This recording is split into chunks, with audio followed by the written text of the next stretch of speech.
There is a case to be made that in the contemporary era, there are no shortage of individuals experiencing a prolonged adolescence.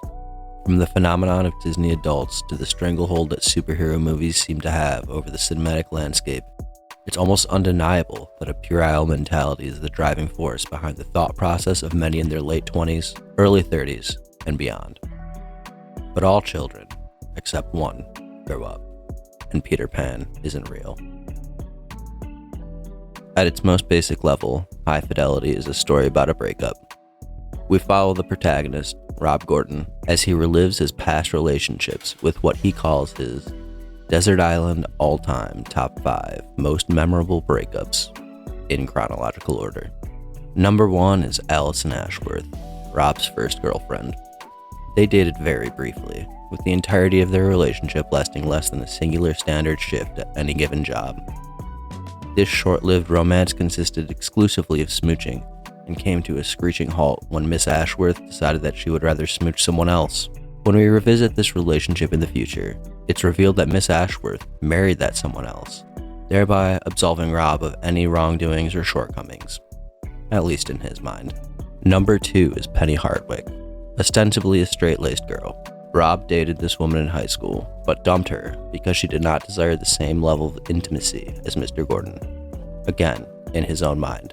When we revisit this relationship in the future, it's revealed that Miss Hardwick was devastated by this breakup. Such emotional turmoil caused her to hop into bed with the next person she dated. Her description of this is not very YouTube friendly, but suffice to say that it was a traumatizing experience. Our protagonist hears very little after "you dumped me," however, and chooses to focus on that rather than his role in her substantial trauma. If you haven't seen this movie, and the synopsis is the sole mechanism by which you're engaging with this story, A, that's kind of weird but okay, and B, Rob Gordon is the fucking worst. Number 3 is Charlie Nicholson, Rob's college girlfriend. Young Robert is simultaneously fascinated and fearful of Miss Nicholson.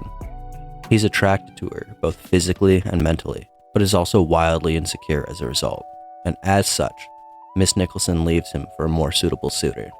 When this relationship is revisited, Rob comes to the realization that Charlie is the worst, which is more than likely a bit of projection to be honest, and Charlie tells Mr. Gordon that she left him essentially because he was too much work. Which tracks? Number 4 is Sarah Kendrew. Mr. Gordon and Miss Kendrew's relationship was largely one of commiseration. Each only seemed to be with the other for nothing more than superficial companionship and very little else. Sarah eventually leaves Rob when she finds a more emotionally substantive relationship.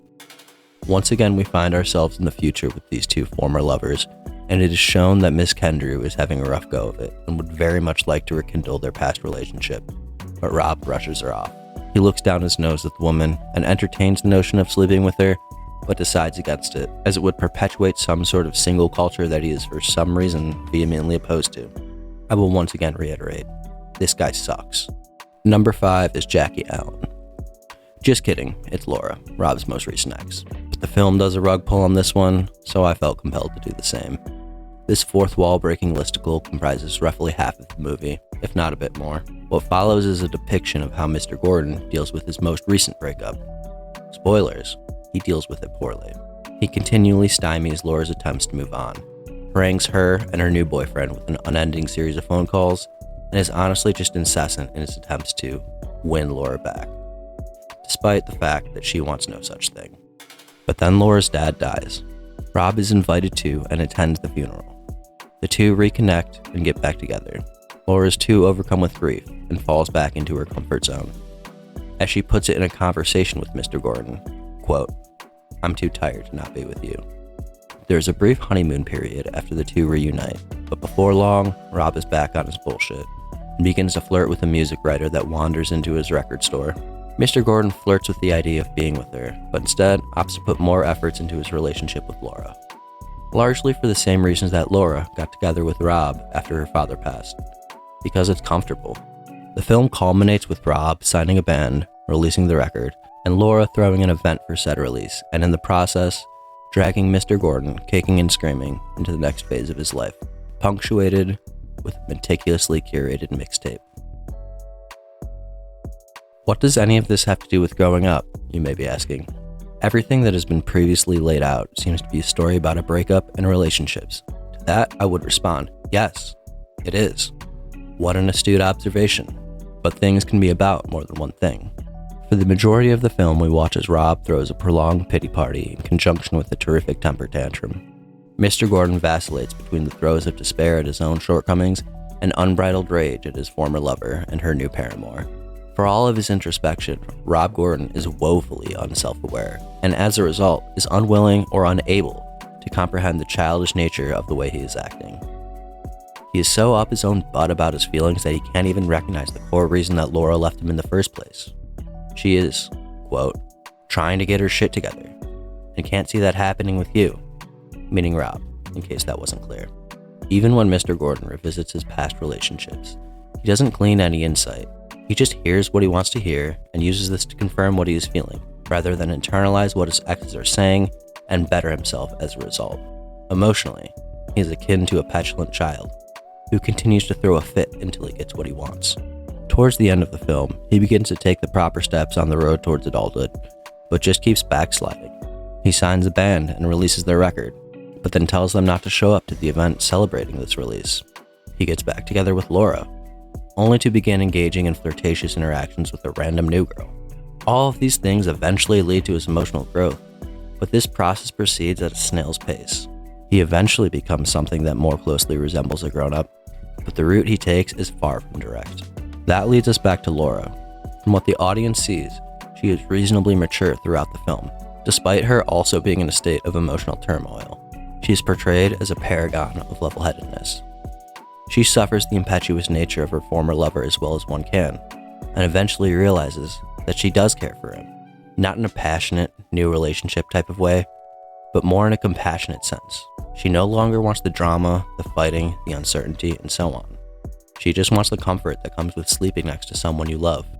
Eventually, Rob realizes this too, in his own way. He comes to the realization that all the flighty romantic fantasies are just that, fantasies. Fantasies that will dissolve away once he gets into the nitty-gritty of any given relationship. This sentiment comes to fruition when Mr. Gordon half-heartedly proposes to Laura. He realizes that he cares for her, and that he should dedicate more of himself to this person. So he makes her a mixtape. A mixtape not of things that he would like, but of things that she would like. The theme of growing up is not only borne out in the narrative, but it is also reflected in the structure of said narrative. The top 5 list is recounted in chronological order, going from an adolescent relationship to a more mature one. By framing the story in this way, we as an audience are subconsciously given notions of maturing over time. The relationships of the past progress much in line with the relationship of the present.